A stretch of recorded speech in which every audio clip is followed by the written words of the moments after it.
Right, good afternoon, everybody. Welcome to our session. And what we're going to be discussing really comes from what Jim said first thing this morning, when he described all of the chaos that the retail industry has had probably since the pandemic. And I think it must be, there must be sort of no doubt that that chaos has had an impact. And it's had an impact on the ecosystem surrounding retailers. So whether that is the retailers themselves, the clients, whether that's agencies, or whether that's technology vendors such as e-commerce or, in our case, point of sale. So my name is James O'Hare. I'm the Managing Director of Sitoo. For those of you that don't know Sitoo, we are a unified commerce platform, but also a point of sale technology provider.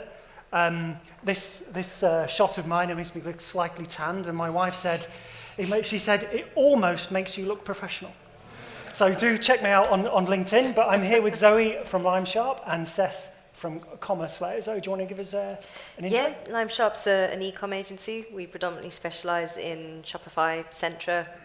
We used to be Magento, but I don't think we'll have anyone left alive on Magento by the end of this year. They've all mainly migrated away. And in my role as general manager, I typically look after client strategy, work with our heads of department in making sure that clients are getting what they need from the agency and the partners that we work with. And Seth? My name is Seth Bindernagel, and I'm the VP of Marketing at Commerce Slayer, which is a composable commerce API. We're a member of the Mock Alliance, with a number of you may have heard of before. So a lot of our customers who use us use our API to build a fully customizable, flexible e-commerce experience. And we compete against, the large monolithic platforms like Salesforce to try to bring customers over to a more modern implementation of e-commerce. Most of our interaction is working directly with agencies to try to make sure we fit into that, and it's pairing alongside other complementary technologies like Sitoo. So, we definitely want to talk about that today, of just how we all thrive together and compete with each other and all that stuff. Yeah. Play nicely. Wonderful. Right, okay, so let's start with probably the most important stakeholder in that ecosystem, of course, the retailers themselves, the customers. So Zoe, let's start with you. What do you think all of the change that has happened, how do you think that has impacted the way that you perceive customer behavior? I think the main thing we're seeing from clients we work with, we're predominantly working in the luxury end or premium end of fashion, retail, and beauty clients. They are very, very ambitious. I think clients always have been. I think the ambition is now coming from a place of speed. Technology has allowed people to turn things on, plug and play, the ability to sort of take, whether it's Shopify templates, which is a sort of dead zone of danger with clients, but the idea of doing those things at speed means there are expectations that complexity should also now be able to be solved very, very quickly.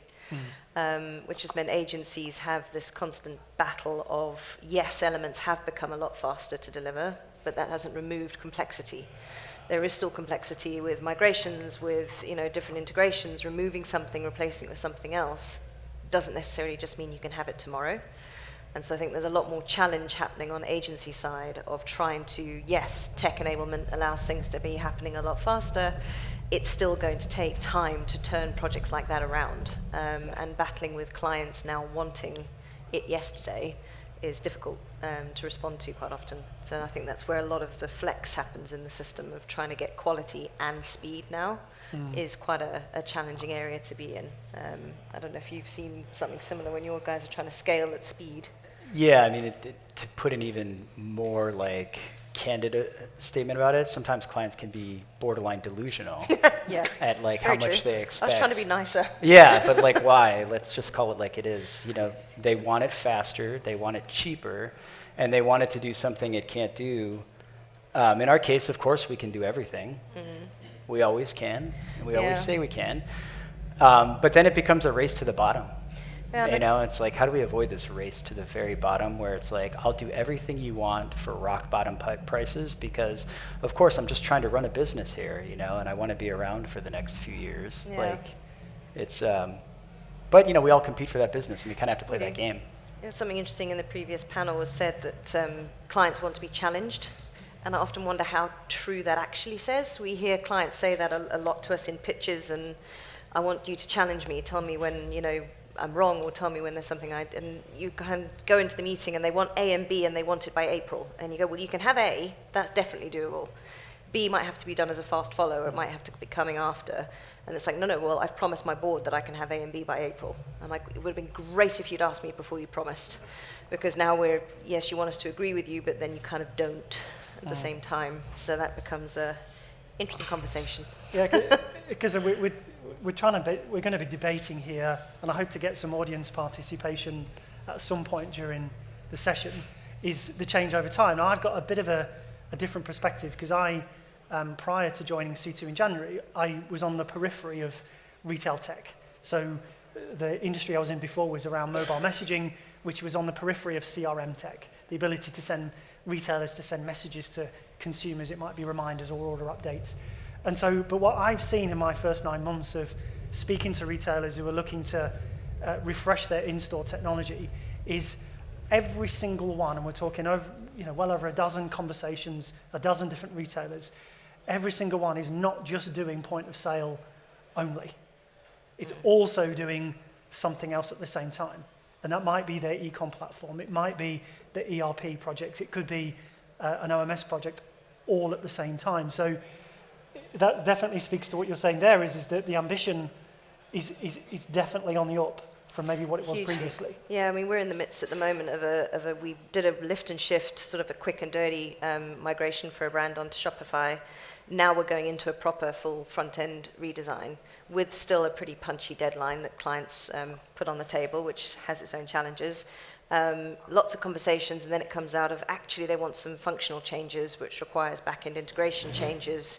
Deadline hasn't changed, scope's changed, but deadline still has to somehow live with that scope. And at the same time, they've then come to us this week going, oh, and by the way, we'd like to kick off loyalty as well. Oh, okay, fantastic. That means we need to be assessing tech partners. What loyalty, when you say loyalty, that's a lovely, fluffy word, but what does it mean? Do you want points? Do you want levels? Do you want tiers? How does it work? What's your plan, the strategy? Have you got emailers off the back of it? That's a whole kind of project stream by itself. And you want to be collaborative partners where you want, we're in the job of making the client successful. If client's successful, we make more money, they make more money, they keep us retained. So we want to be yes people, but we need to do it from a point of succeeding. To the previous panel's point, you don't want to say yes and then fail. So we don't want to overpromise, but you've got to keep the client honest, and we've got to be honest about what we can actually bring to the table when there's timelines and budget considerations, and they actually want to do 4 projects in 4 months, not 1 project in 4 months, which is a challenge. Absolutely.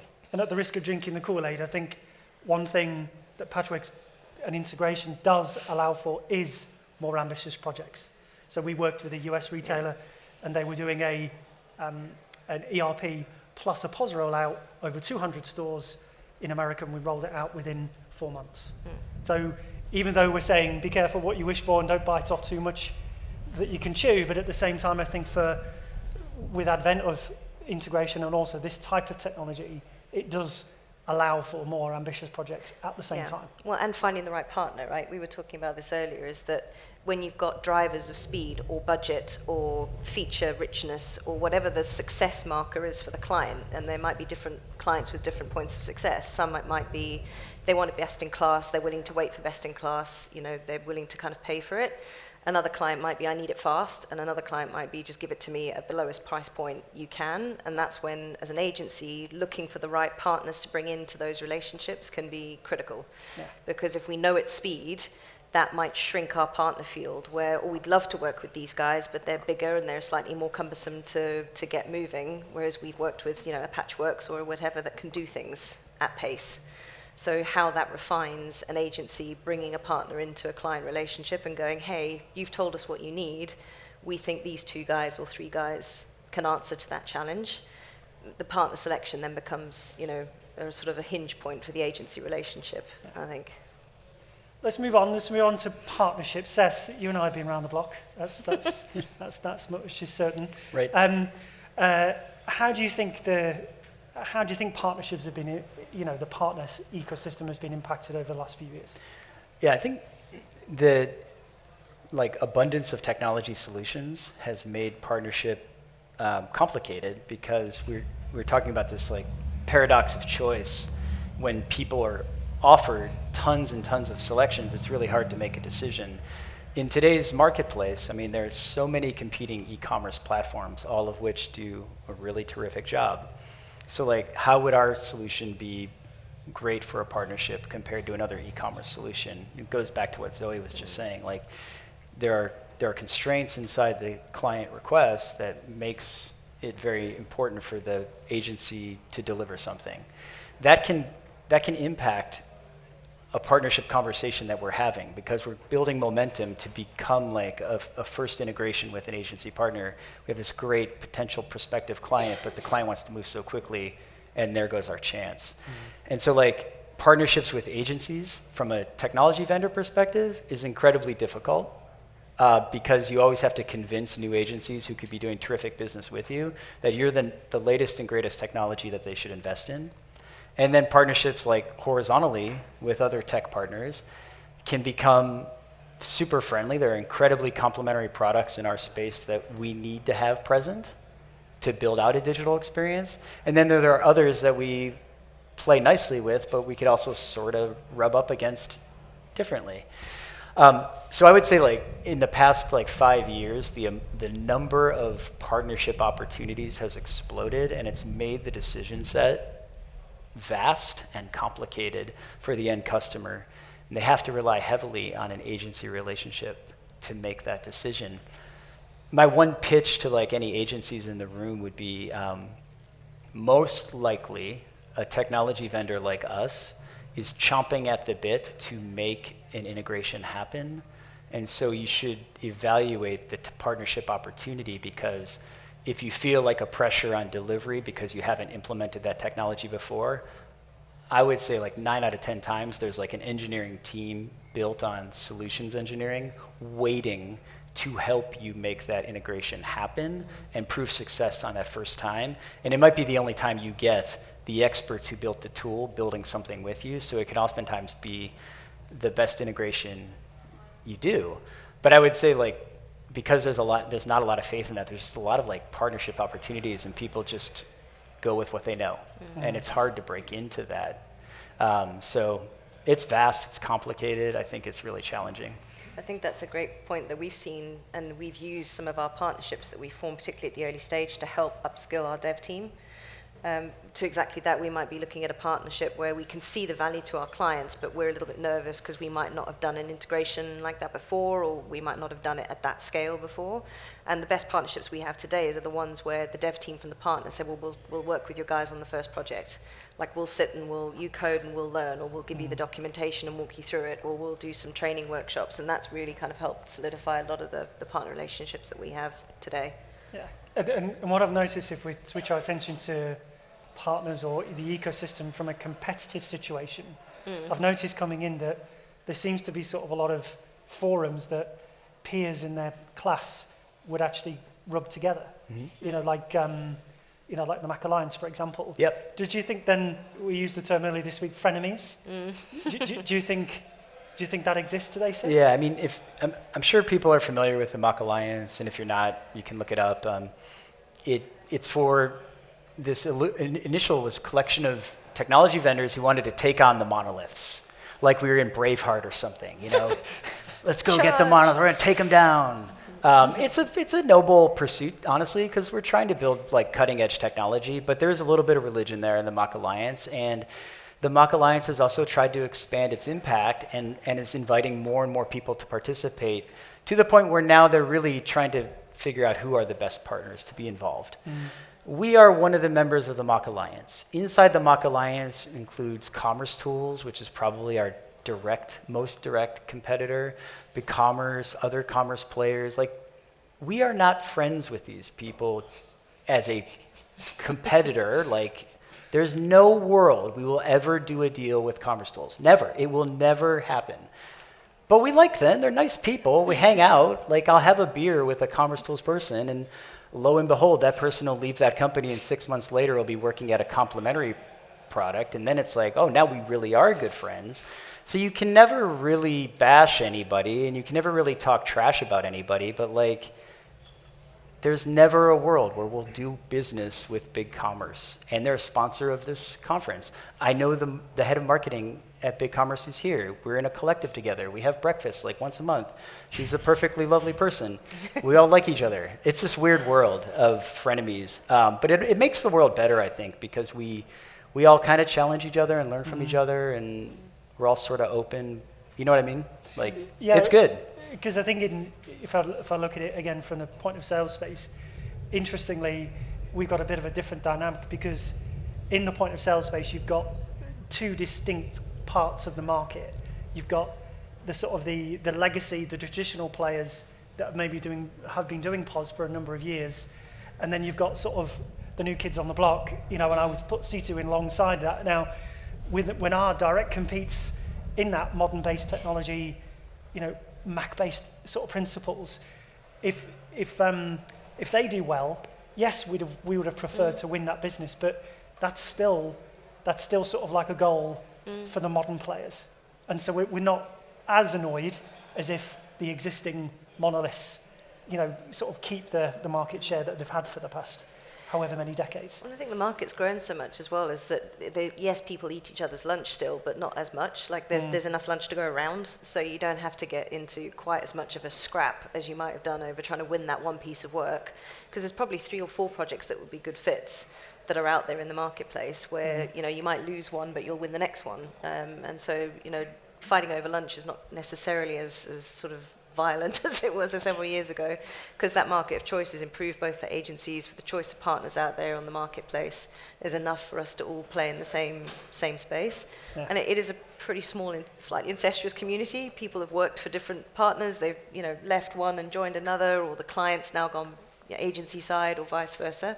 So yeah, you've got to play nicely with everyone. You can't just kind of beat each other with punching gloves. Yeah. I want to maybe ask a question from the audience. AD Collins, where are you? Right. So from a partnership space, AD, what's your view on this? I imagine you're asking me because I scream loudly about this in many events. Yeah. I'm agreeing with everything I'm hearing. I think for me, it's about, in the past, you used to have to say yes or no. And typically you can't say no, so you say yes. You've got to pretend and make up the bit you can't do.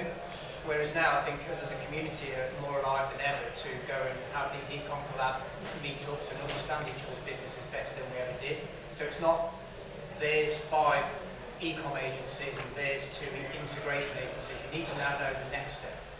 Because instead of saying no, if I know your business intimately, I don't have to say no. I can say, I'm not the right fit for you, this business is. And then that becomes cyclical. You will know my specialism so well because we talk so often. To know exactly when to pass somebody into me, and then they will benefit from that because they can say, you're absolutely right, you passed me to the best person that's now solved my problem. So you get the kudos and the credibility for that. You get work back from me. I think that playing nice and getting along and knowing when one of your competition is better than you at something means that you should end up just with all the yeses that you really want. How many of us have all sat there and done a piece of work and wish you'd said no, kind of 18 months before? And to your point, Seth, the brands want quicker, faster, cheaper, and all the rest of it. We can only achieve that if we really dive into a specialism. So, to your point, Zoe, there's enough lunch out there, so just get the right meal means that we can be tidier in the ecosystem. And then the customers don't have to fear potentially having to have 3 or 4 partners involved, because in the past that used to mean everything was more expensive because everyone's got to take a bite. But if we're all doing the specific pieces of work that we're very good at doing, the prices should come down, the time frame should come down. So I implore everyone in this room and yourselves, who I've spoken to many times, to get along nicely and learn each other's businesses closer than we ever have before, so we know how to refer each other. And that not based on KPIs and who's passed enough around. It's about specialty. I will say and hold to the mast what I do as a business and expect people to send those opportunities to me when it fits. In the same way I will vouch that I will understand your business very well to know exactly when to pass someone in, and I will do that. And I think that's what's changed for me. Is the friendliness piece. It's far more constructive as a set of individuals working together now to help the brands ultimately. And I think it also requires more independence, because I think, again, coming from the old world, referral agreements, commission agreements for referrals. You know, surely brands and customers don't really know who to trust anymore. You know, so therefore I think it's on us as a community to also make sure that we have as much integrity as possible. So even if you have someone that you play really nicely with, make sure that you're offering two or three options there, and you're not actually forcing them down, or getting a call from the salesperson saying, "How do we win this customer?"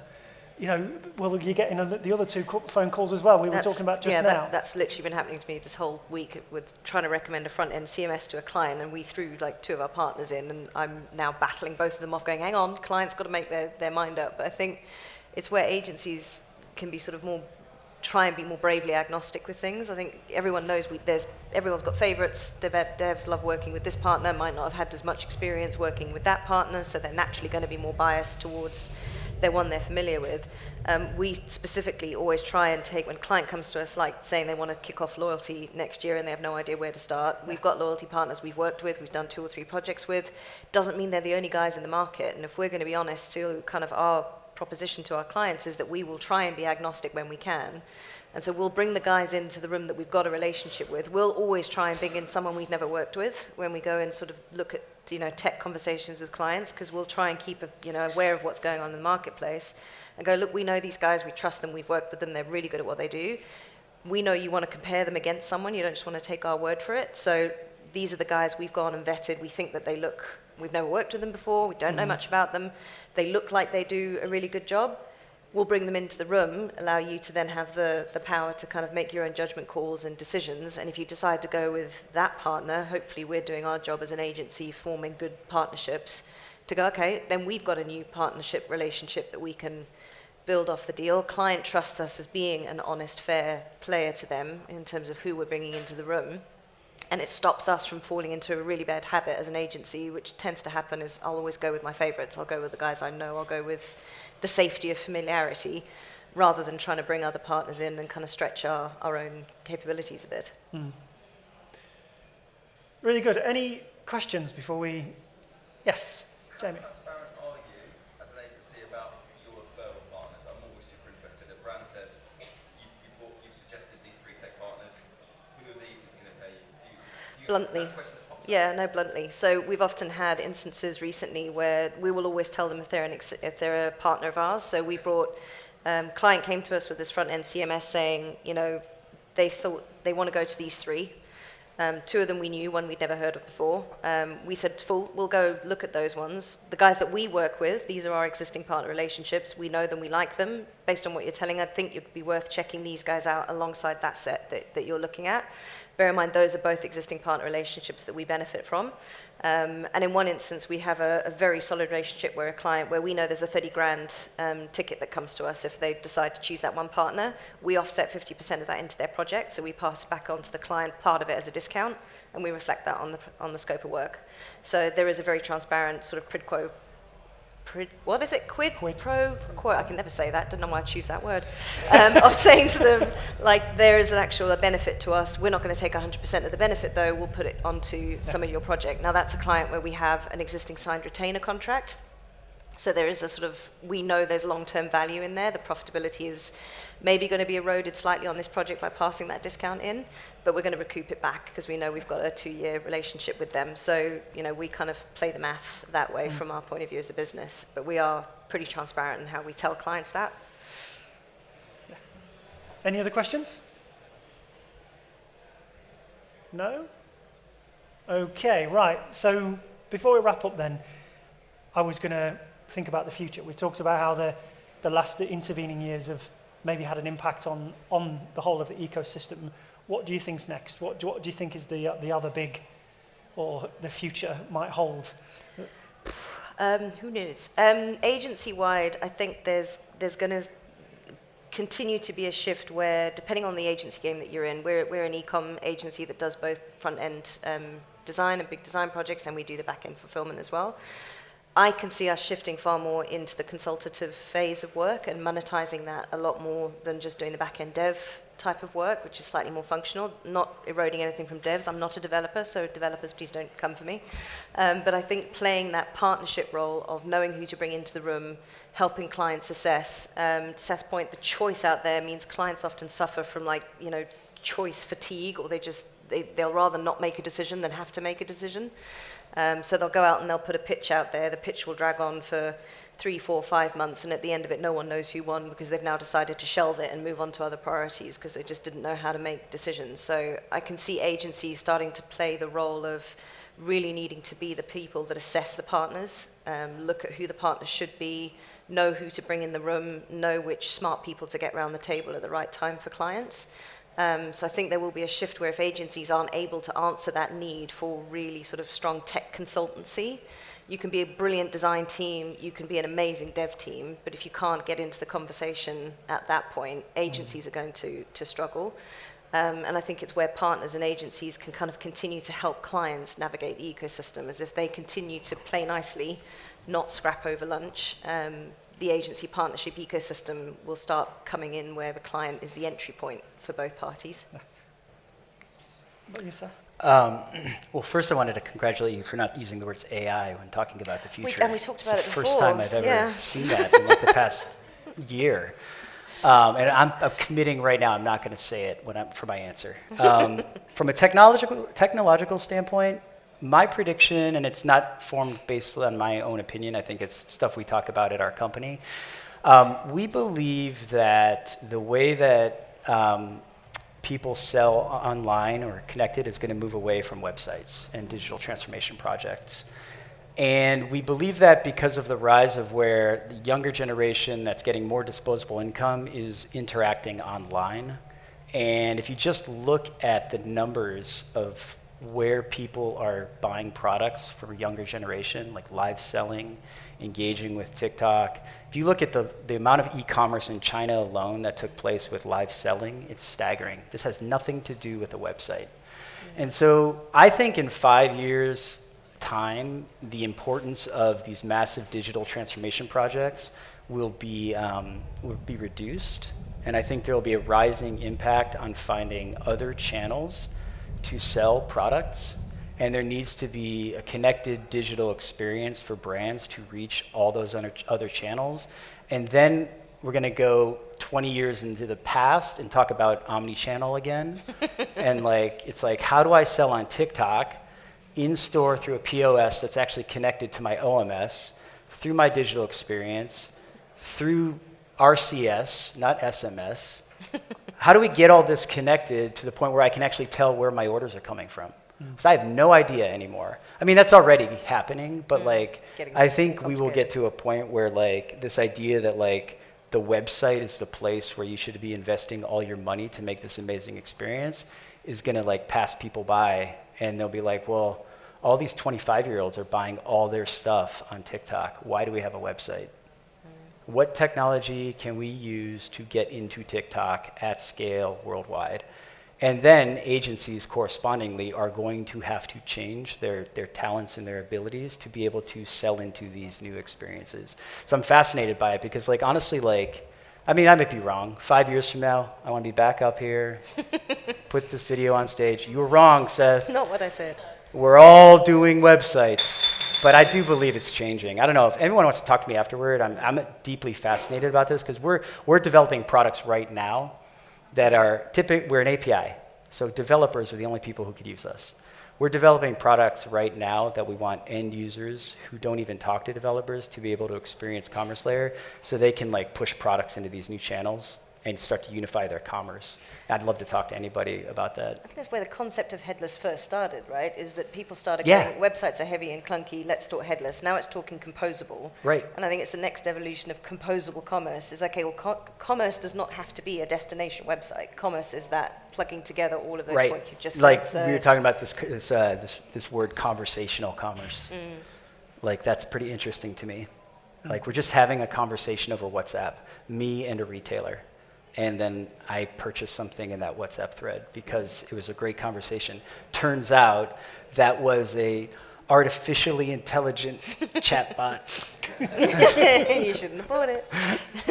It's a whole other panel. I think from from our perspective, being a point of sale solution provider, I think, and also me coming into the industry quite new, and you guys all probably already knew this, but I think the narrative that physical retail is somehow on the decline is just utter bollocks. It really, really is. Right, totally. And I think, you know, the straight line graph of e-com sales, yes, it did a big, huge spike in COVID, but you draw a line of e-com sales, it's a pretty much straight line graph, and for most retailers, it's still 20 to 30% of their overall sales that have got both channels. And so I think the brands that are really, I think, are going to still be there are the ones that are evolving their in-store experience. I'd say anybody who wants to stalk me on LinkedIn, I've got this stupid thing that I've called James on Store. It's ridiculous because I know nothing about shopping, but I went to the Gymshark store on Regent Street, and the level of thought that has gone into that being an experience about community, that's what's going to survive, I think, in terms of future retail. But physical retail and those multi-channel touch point, that is certainly something that, regardless of what the mainstream media might tell you, it's hugely important to a retailer. That's where the commerce is happening, and that's, you know, omni-channel was the phrase. It feels like people are using it again, but it's where is your commerce happening? What tools, partners, agencies, what is the puzzle block that you have to put together in order for that commerce ecosystem to function seamlessly, easily, scalably, you know, lots of other words that end in ly, but in an efficient manner. Right, thank you ever so much, Zoe. Thank you, Seth. Been a really good conversation. Thank you, everyone.